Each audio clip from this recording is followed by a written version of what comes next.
Привет, дорогие друзья! Рада видеть вас у себя на канале. Что ж, сегодня мы поговорим на очень интересную и очень популярную тему. Как попасть в сферу IT специалистом непрофильным или даже профильным. Каждый день я слышу вопросы от молодых специалистов.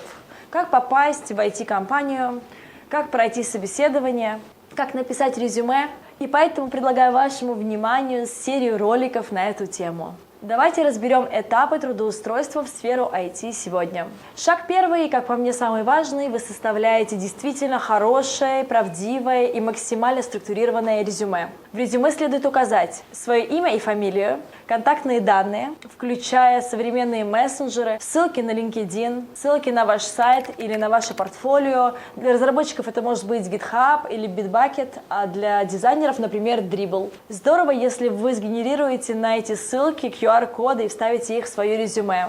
Впрочем, QR-коды будут актуальны и в качестве ссылки на проекты, на которых вы уже работали ранее. Далее вы указываете свою цель, но не нужно этого делать слишком банально. Достаточно написать, что вы желаете получить данную должность и развиваться в перспективных проектах в данной компании. За целью я рекомендую указать в обратной хронологии ваш опыт работы, начиная от последнего. Здесь стоит задуматься о том, есть ли смысл указывать нерелевантный опыт. Но если у вас нет другого опыта, то пожалуйста. После мест работы следует указать ваше образование. Здесь можно указать, помимо высшего или среднего образования, различные курсы, тренинги, мастер-классы, ну и так далее. После вы указываете ваши скиллы. Я советую разбить их на два блока.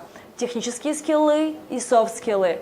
В технических скиллах вы пишете технологии или сколько лет опыта у вас было в ней. А в soft skills вы указываете коммуникабельность, тайм-менеджмент или любые другие качества, присущие вам.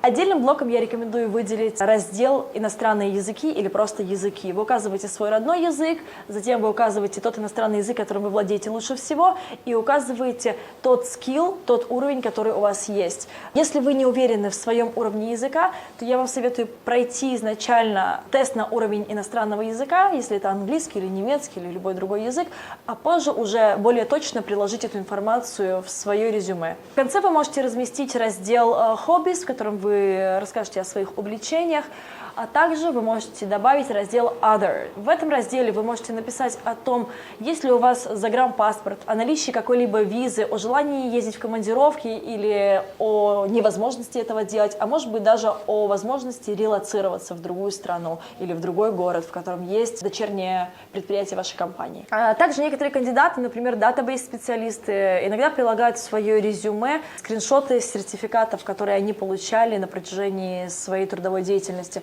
Но я не советую делать это, потому что это не совсем обязательный пункт. Достаточно указать наличие сертификатов, а сами сертификаты вы вполне можете прикрепить на свой профиль LinkedIn, а ссылку на LinkedIn, как обычно, вы указываете в самом начале вашего резюме в контактах. Ну что ж, могу еще посоветовать одну такую очень важную вещь. Ни в коем случае не делайте свое резюме слишком большим или слишком маленьким. Оно должно быть оптимально около 2-3 страниц, не больше. Но если вы начинающий специалист, оно может быть, конечно, немного меньше, там, в 1 или 1,5 страницы. Это все зависит от вашего опыта и о том, что вам есть рассказать рекрутерам. Ну что ж, желаю вам удачи в написании резюме. А о том, что такое скрининг и как его пройти, вы узнаете в моем следующем видео. Подписывайтесь на мой канал. Спасибо за внимание. Пока.